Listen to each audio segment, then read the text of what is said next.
चमोली में आधी रात फटा बादल, थराली गांव में मची तबाही, मलबे में दबे कई घर, सड़कें क्षतिग्रस्त, 2 लोग लापता। रामनगर में कांग्रेस के खिलाफ बीजेपी का प्रदर्शन, विधानसभा में गतिरोध को लेकर जताया रोष, कहा कांग्रेस ने सदन की गरिमा को पहुंचाई ठेस। चमोली के मूसा उडियार गांव में भूस्खलन से बढ़ रहा खतरा, स्थिति का जायजा लेने पहुंचे विधायक भूपाल राम टमटा, संबंधित विभागों को आवश्यक कदम उठाने के निर्देश।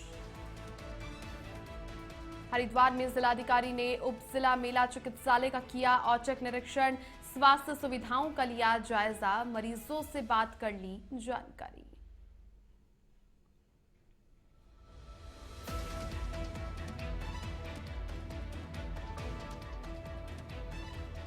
नमस्कार, वंदे भारतम इंडिया आहट देख रहे हैं आप और आपके साथ हूं मैं छवि फागना। बुलेटिन की शुरुआत करते हैं। उत्तराखंड के चमोली जिले के थराली क्षेत्र में शुक्रवार की रात बादल फट गया, जिससे भारी तबाही मच गई। इस घटना से थराली कस्बे, आसपास के गांवों और बाजारों में जनजीवन अस्त व्यस्त हो गया है। भारी बारिश और मलबे से कई घरों, दुकानों और सड़कों को नुकसान पहुंचा है, जैसा कि तस्वीरों में आप देख पा रहे हैं, और 2 लोग लापता बताए जा रहे हैं। प्रशासन और एसडीआरएफ की टीमें राहत और बचाव कार्य में जुटी हुई है। बादल फटने का सबसे ज्यादा असर थराली बाजार, कोटदीप और तहसील परिसर में देखने को मिला है। यहां पर तहसील परिसर, एसडीएम आवास और कई घरों में मलबा तक घुस गया। तहसील परिसर में खड़ी हुई कई गाड़ियां मलबे में दब गई और कस्बे की सड़कों पर इतना मलबा भर गया है कि वो तालाब जैसी नजर आने लगी है। काफी नुकसान और क्षति हुई है। साथ ही साथ उत्तराखंड के चमोली जिले के थराली क्षेत्र में शुक्रवार की रात को बादल फटने की तस्वीरें आप देख रहे हैं, जिसके बाद भारी तबाही सामने आ रही है। और साथ ही साथ भयावह ये तस्वीरें हैं, क्योंकि इस घटना से थराली कस्बे और आसपास के जो जुड़े हुए गांव हैं और बाजारों में जनजीवन पूरी तरह से अस्त व्यस्त हो गया है। भारी बारिश और मलबे से कई घरों, दुकानों और सड़कों को नुकसान पहुंचा है। काफी नफा नुकसान का आकलन लगाया जा रहा है। और इसके अलावा बात कर ली जाए तो लोगों की, तो 2 लोग लापता बताए जा रहे हैं इस आपदा में। और प्रशासन और एसडीआरएफ की टीमें राहत और बचाव कार्य करने में जुटी हुई है। जैसे ही जानकारी मिलती है बादल फटने की, इसके बाद में टीमों को तुरंत ही मौके पर बुला लिया गया।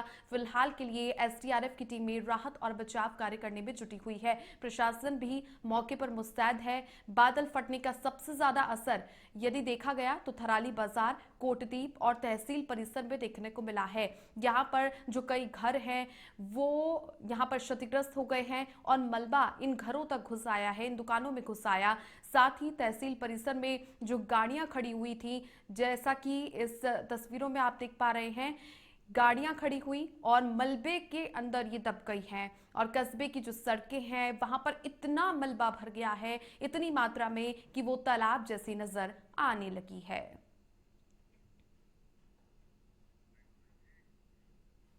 थराली में रात में अतिवृष्टि से जो है थराली शहर हो गया, तहसील परिसर हो गया, सागवाड़ा गांव के चपड़ो हो गया, आसपास के इलाकों में काफ़ी अतिवृष्टि हुई, काफ़ी जो नुकसान हुआ है। और मलबा आने से जो है एक कविता नाम की महिला जो है 20 साल की दब गई है वहाँ पे महिला, और एक व्यक्ति गंगा जोशी जो है चपड़ों में लापता है, वो 72 साल की एज है। रात में ही हम लोगों ने मूव करा दिया था। डीआरएफ की टीम थी, एसडीआरएफ की टीम थी, डीडीआरएफ की हमारी टीम थी, उनको मूव करा दिया था, क्योंकि रास्ता के लिए ब्लॉक हो गया है और इसलिए जो है बहुत दिक्कत हो रही है लोगों को। और बाकी तहसील के स्टाफ जो है, प्रशासन जो है वहाँ लगा हुआ है राहत कार्य में। तो थराली गांव में ये जो तस्वीरें हैं काफी भयावह है। चमोली में आधी रात को बादल फट गया, जिसके बाद में काफी नफा नुकसान यहां पर हुआ है। इसके अलावा प्रशासनिक जो टीमें हैं वो रेस्क्यू करने में जुटी हुई है। भारी तबाही मची हुई है और साथ ही साथ थराली कस्बे और आसपास के जो गांव है, बाजार है, वहां पर जनजीवन पूरी तरह से अस्त व्यस्त हो गया है। और उत्तराखंड में चूंकि मानसून का ये सीजन है और ऐसे में यहाँ पर हर साल इसी प्रकार की तस्वीरें देखने को मिलती है, लेकिन जो बसावटी इलाके हैं वहां पर बादल फट जाने के बाद में स्थिति और भी ज्यादा खराब हो जाती है। लोगों का जो जीवन है वो पूरी तरीके से अस्त व्यस्त हो जाता है और ऐसे में भारी तबाही की जो तस्वीरें हैं वो थराली से देखने को मिल रही है। यहां पर कस्बे और आसपास के गांवों और बाजारों में जनजीवन अस्त व्यस्त हो गया।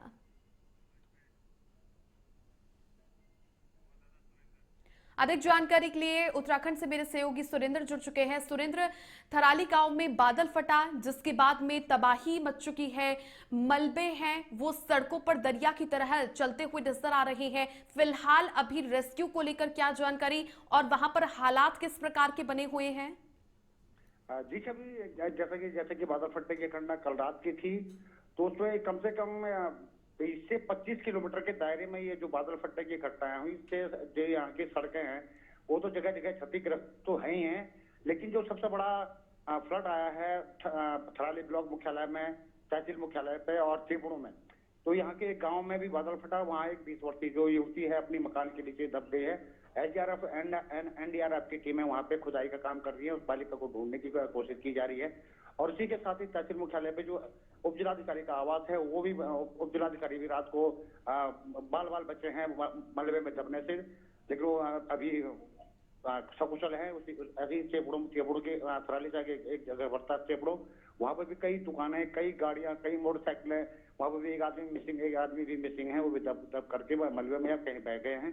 प्रशासन की पूरी टीम यहाँ पर लगातार रेस्क्यू कर रही है और डीएम और एसडीएम तमाम प्रशासन के लोग यहाँ पे मौके पर मौजूद हैं, लेकिन जो तबाही का मंजर है वो बहुत ही भयावह है।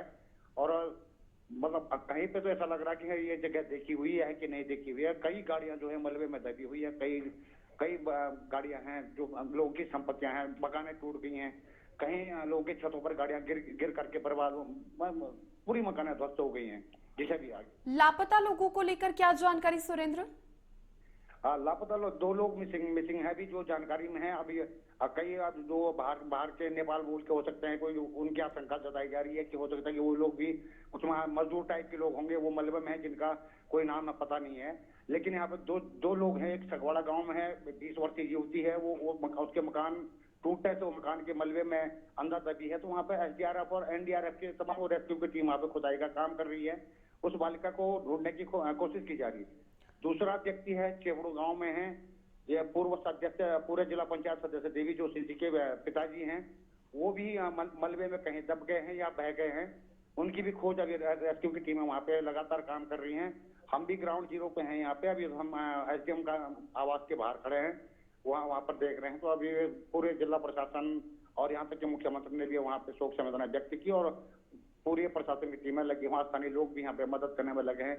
लोगों के मकानों के अंदर तमाम मलबा पत्थर जो है भरे हुए हैं। लोग मतलब किसी तरह से हम ये कहेंगे कि जिस ढंग का जो बादल फटने की जो घटना हुई है उससे कहीं ना कहीं जान माल का खतरा बहुत कम हुआ। ये कुछ संतोषजनक बात है, लेकिन प्रॉपर्टी का बहुत ही ज्यादा नुकसान होगा। जी चलिए, ठीक है सुरेंद्र, आप मेरे साथ बने रहिए।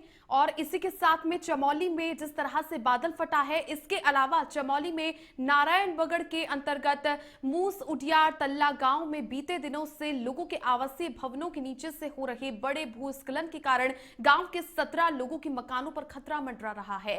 अब क्षेत्रीय विधायक भूपाल राम टमटा गांव में स्थिति का जायजा लेने के लिए पहुंचे और प्रभावित परिवारों से उन्होंने जानकारी ली। इस दौरान उन्होंने संबंधित विभागों को आवश्यक कदम उठाने के निर्देश दिए। वहीं भूगर्भीय सर्वेक्षण करने के भी निर्देश दिए गए हैं। इसी को लेकर के अब तमाम जो विभाग हैं उनके आलाधिकारियों को यहां पर आवश्यक कदम उठाने के निर्देश जारी कर दिए हैं और गांव के जो 17 परिवार हैं उनके घरों को खतरा है। सुरेंद्र मेरे सहयोगी लगातार जुड़े हुए हैं। सुरेंद्र, इधर चमोली की जो तस्वीरें देखने को मिल रही है, नारायणबगड़ के अंतर्गत मूस उडियार तल्ला जो गांव है, बीते दिनों से लोगों का जनजीवन वहां पर भी खराब दिखाई दे रहा है भूस्खलन के कारण। फिलहाल स्थिति को लेकर क्या अपडेट? जी छवि, देखिए जैसा ये मूसुडियार गांव की बात है, ये कम से कम 10-15 दिन पहले ये इस गांव में बड़ा भूस्खलन का दायरा होने के साथ जो यहाँ पे 17 परिवार रहते हैं, इन 17 परिवारों के जो मकान हैं उनमें बड़ी बड़ी दरारें वहाँ पे पड़ चुकी हैं। और वो जो फ्रंट आगे के मकान हैं वहाँ पे प्रमुख रूप से कुंदन लाल एक व्यक्ति हैं, उनकी जो 2 मकान हैं, उनका शौचालय, उनकी 2 मकान जो हैं वो बिल्कुल जमींदोज होने के कगार पे हैं। वो उनके जो आगे का जो दरवाजे का मुख्य द्वार है वहां से आगे पूरा भूस्खलन हो गया। और उनके जो मकान है, मकान के अंदर उनका जो सामान है, चाहे वो कपड़े हैं, बर्तन है, खाने का सामान है या जो अन्य सामान है वो निकाल नहीं पा रहे हैं। और कल ही विधायक जी वहाँ पे उन प्रभावितों के बीच गए थे, तो विधायक जी ने वहाँ पे उप जिलाधिकारी महोदय को भी निर्देशित किया है कि यहाँ पे जल्दी से जल्दी भूगर्भीय जो सर्वेक्षण का वैज्ञानिक सर्वेक्षण कार्य कराया जाए और ताकि जो विस्थापन इन लोगों का है, विस्थापन 17 परिवारों का विस्थापन किया जाए। तो ये एक कंडीशन है आजकल पहाड़ों में। इसी तरह जोड़ा गांव में भी कल रात जो बारिश हुई, आज बादल फटे की घटनाएं, वहाँ पे भी 4 घर बिल्कुल जमींदोज हो गए हैं। और वहाँ पे भी बड़े संकट है। वो गनीमत ये रही कि वो उन घरों में कल रात को लोग नहीं थे, क्योंकि वो लोग कहीं बाहर रहते हैं, इसलिए वो जो वहाँ पे जान माल का खतरा नहीं हुआ। लेकिन वहाँ पे भी 4 मकान है, लोगों के जो खेत खलिहान है वो सारे तहस नहस हो गए। जी ठीक है, बहुत शुक्रिया सुरेंद्र आपका तमाम जानकारियां साझा करने के लिए। तो देखिए, विधायक की ओर से भी अधिकारियों को आवश्यक जो यहाँ पर सख्त कदम है उठाने के निर्देश दिए हैं और भूस्खलन से प्रभावित जो मकान है, जो घर है, ऐसे में उन लोगों के भूगर्भीय सर्वेक्षण करने के भी निर्देश जारी कर दिए गए हैं।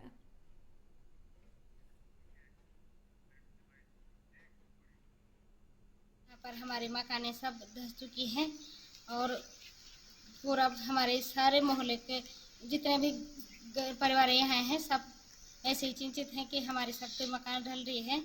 और जितनी बारिश आ रही है उतने हमको ज़्यादा डर लगा, क्योंकि नीचे से बहुत खिंचाव हो चुका है, उसमें सभी को डर लग रही है। एक दूसरे के घरों में रह रहे हैं पीछे पीछे, वहीं पे वो परिवार भी सुरक्षित नहीं है। सबके मकानों पे दरार पड़ चुके हैं, लेकिन कुछ मकानें तो हमारी नीचे ही गिर चुकी हैं। विधायक जी आज हमारे इस गांव में आए हैं और हमारा गांव विगत 1.5 माह से आपदा की मार झेल रहा है।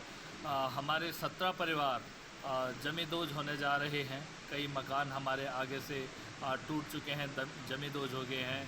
कई घर, कई खेत, कई खलिहान, सारा जमींदोज हो गया है आपदा के चलते।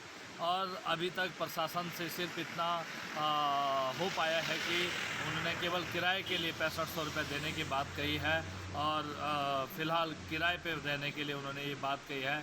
लेकिन गांव पूरा बड़े दहशत में है, लोग चिंतित हैं कि आज आखिर उस घर को छोड़ के जाना पड़ रहा है जिस घर में जन्म लिया। लोग बड़े दहशत में, लेकिन सरकार से मांग कर रहे हैं कि तत्काल ग्राम सभा भूंगा के मुसोडियार्तों को विस्थापित किया जाए।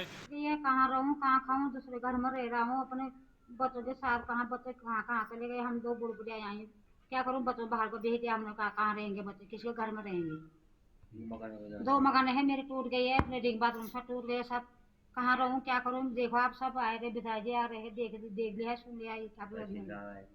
कहाँ जाएंगे हम, छोटा छोटा बच्चा है और वो किसी का मकान में कहाँ जाता। हम इतना लोग हैं, राशन पानी कौन देगा हमको, कहाँ जाएंगे हम। छोटा बच्चा है, एक छोटी लड़की अंदर है, बारिश आएगी तो मरेंगे नहीं हम रात को। देखिए, विधानसभा में कांग्रेस नेताओं के द्वारा की गई कथित तोड़फोड़ और अभद्रता के विरोध में भारतीय जनता पार्टी के कार्यकर्ताओं ने रामनगर में जोरदार प्रदर्शन किया।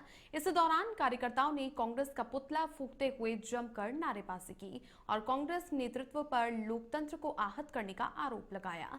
उन्होंने कहा कि विधानसभा सत्र के दौरान कांग्रेस नेताओं ने जिस तरह से अराजकता फैलाई और सदन की गरिमा को ठेस पहुंचाई, वो लोकतांत्रिक मूल्यों पर हमला है।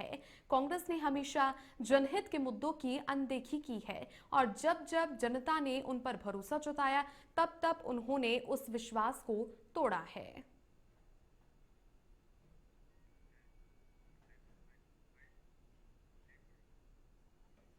में जो है यहाँ पर हमारा विधानसभा सत्र हुआ था गैरसैंण में, हमने और आप सभी लोगों ने देखा कि किस तरीके से जो है जिस सदन में प्रस्तुत उत्तराखंड की राजनीति से संदर्भित, उत्तराखंड के सामाजिक क्षेत्र से संदर्भित विषय पूछे जाने थे और जहां उत्तराखंड में इतनी बड़ी आपदाएं चल रही, उस संदर्भ में जहां प्रश्न पूछे जाने चाहिए और उत्तराखंड के विकास के लिए कोई प्रश्न पूछे जाने चाहिए थे, वहां पर जो है कांग्रेस पार्टी के द्वारा सदन का जो है बहिष्कार करना तो बहुत दूर की बात है, सदन का अपमान किया गया।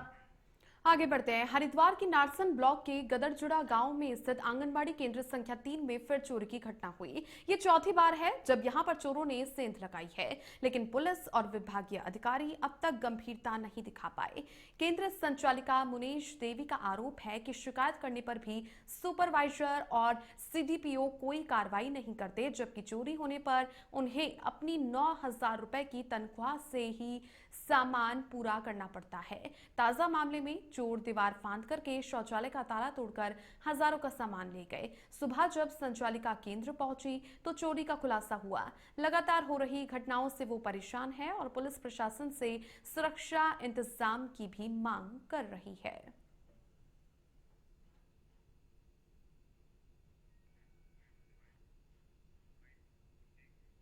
गांव गदरजुड्डा है, आंगनवाड़ी केंद्र है संख्या 5। और जब सुबह 8:30 बजे केंद्र खोला तो देखा कि यहाँ पर तेल की बोतल खिंडी पड़ी थी। और फिर मैंने अपनी इधर रसोई देखी, रसोई में तो आरओ, गैस सिलेंडर और बर्तन सब उठा लिए गए और लैट्रिन बाथरूम का मेरा दरवाजा फाड़ लिया गया। तो आपने इसकी शिकायत की तो चौथी बार में? हाँ जी, ये शिकायत हमने सुबह ही मैडम से, अपने सुपरवाइजर से फ़ोन कर दिया था और थाने में भी रिपोर्ट फ़ोन किया था, सूचना दे दी थी सब जगह। देहरादून में कांग्रेस नेता और पूर्व कैबिनेट मंत्री हरक सिंह रावत के बयान से सियासत गरमा गई है। उन्होंने भाजपा पर आरोप लगाया कि चुनाव संचालन के लिए भाजपा ने 30 करोड़ की एफडी कराई है, जिसमें उन्होंने भी 1 करोड़ का चंदा दिया था और ये पैसा खनन माफियाओं से आया था। हरक सिंह रावत ने यहां तक कहा कि अगर जांच हो जाए तो भाजपा के कई नेता जेल में होंगे। वहीं भाजपा ने आरोपों को बेबुनियाद बताया और पलटवार किया। भाजपा प्रवक्ता हनी पाठक ने कहा कि कांग्रेस शासन में खनन माफिया सबसे ज्यादा सक्रिय थे, जबकि मौजूदा सरकार पारदर्शी नीति पर काम कर रही है और अवैध गतिविधियों पर सख्त कार्रवाई कर रही है।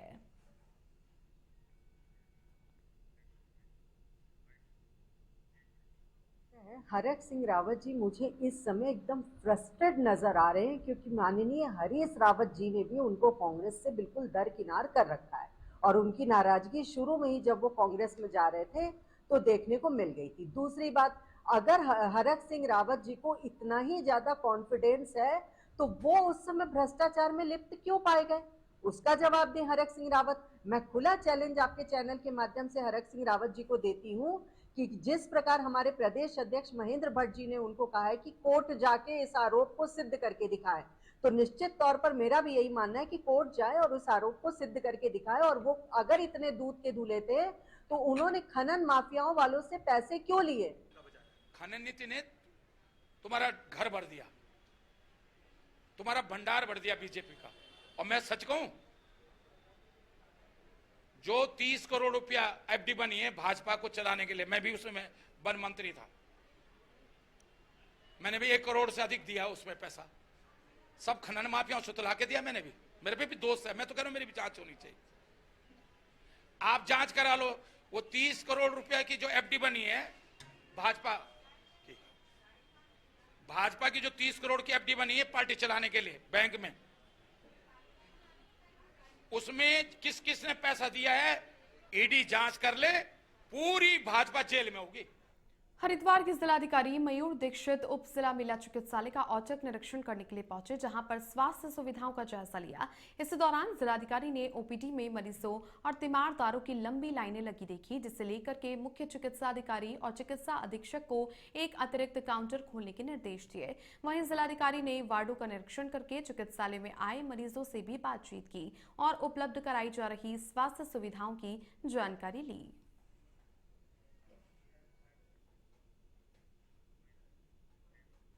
में भी कुछ इनिशियली ऐसा है कि क्योंकि जैसा मैंने कहा लोड बढ़ा है तो ओपीडी की लाइन काफ़ी लंबी थी, लोगों को थोड़ा इंतज़ार करना पड़ रहा है उसमें अपना उनका जो ओपीडी की जो भी उनका रजिस्ट्रेशन होता है या दवाइयों के लिए या फिर जो उनकी अन्य टेस्ट होते हैं उसके लिए, तो एक एक्स्ट्रा काउंटर बनाने के लिए बता दिया गया है। तत्काल एक और काउंटर बढ़ाया जाएगा ताकि लोगों को वेटिंग कम करना पड़े।